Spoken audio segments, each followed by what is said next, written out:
Here's an example of a board that is a no-no. When you've got two-tone boards like this where you've got heartwood and sapwood, maybe it's just a kiln-dried board thing, but these will almost always separate from each other where the color changes from the heart to the sapwood.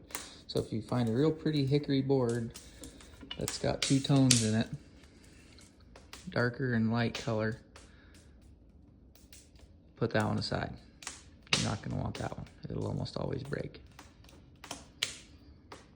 I've got two boards here, both different, but both are going to make a bow, or a handful of bows.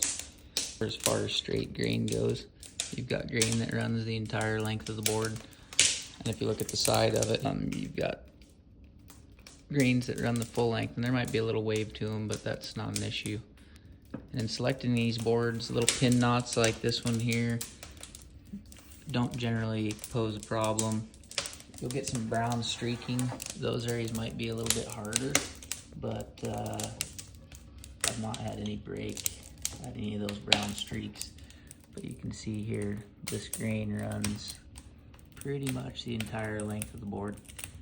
That's what you're after. And this one's got some cathedral grain, but I'm gonna go ahead and actually, if you flip it over, it's got a knot right here and a knot down on this end. And I'm gonna cut off this board right about here. And also down here on this side of this knot.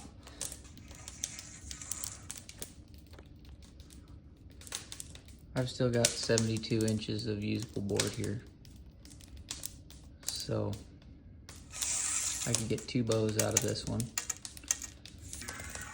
And you've got your grain running pretty much the whole way to that knot, and a little bit of runoff on one of these hickory boards is okay.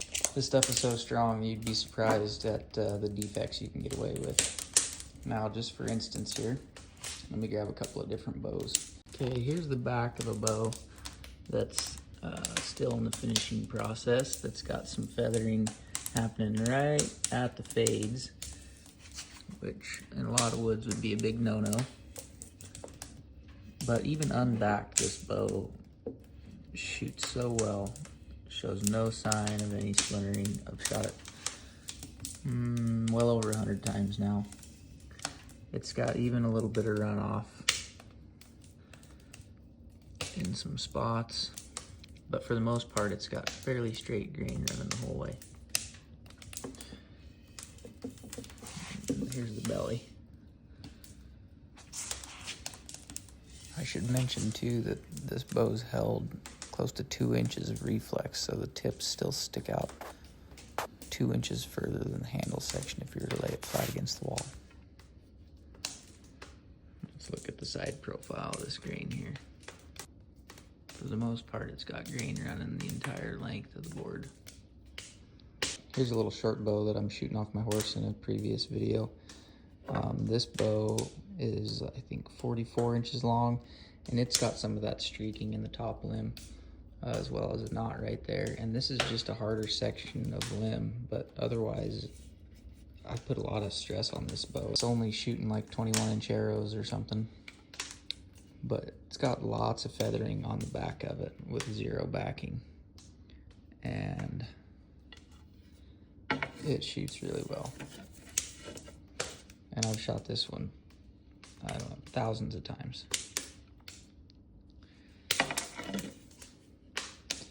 It's of course taken on some set,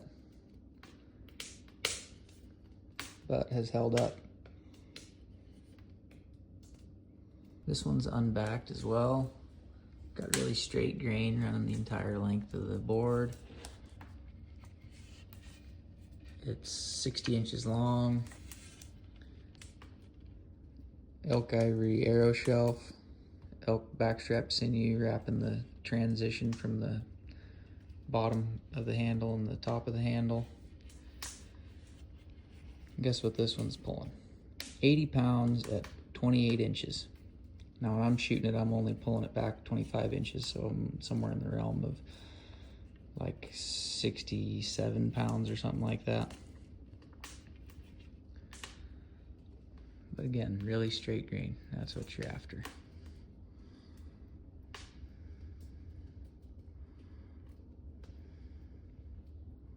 Very minimal runoff. However, with this hickory, you can get away with some runoff. 71 pounds at 28 inches. It's a static recurve with plenty of grain feathering out, even in the recurves.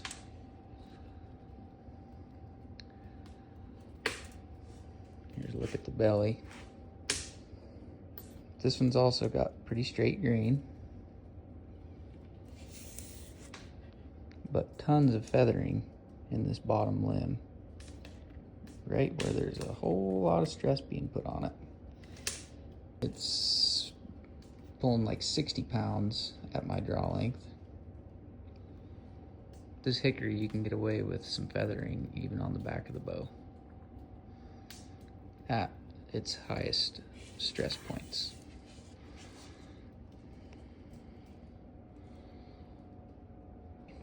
One, two, 3, 4, 5, 6, 7, 8, 9 spots where it's feathering out within the recurves, and my cousin was pulling this back close to 30 inches. He's a big guy, and he was maxing out my full-length arrows, and it held up sweet. No compression fractures.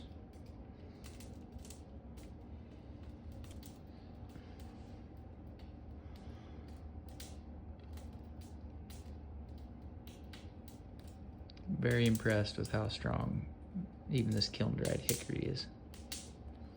Here's another example of a whole lot of feathering out in the grain in these recurves.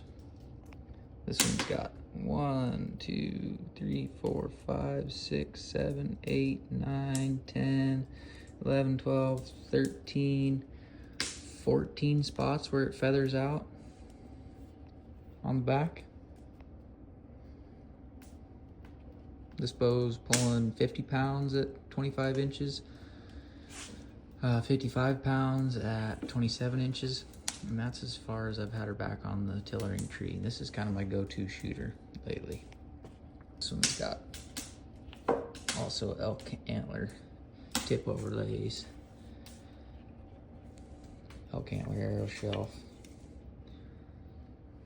It's a sweet shooter.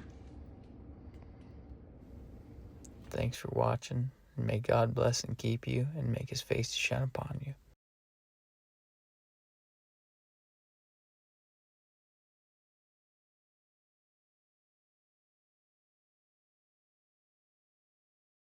And thanks for watching. God bless you.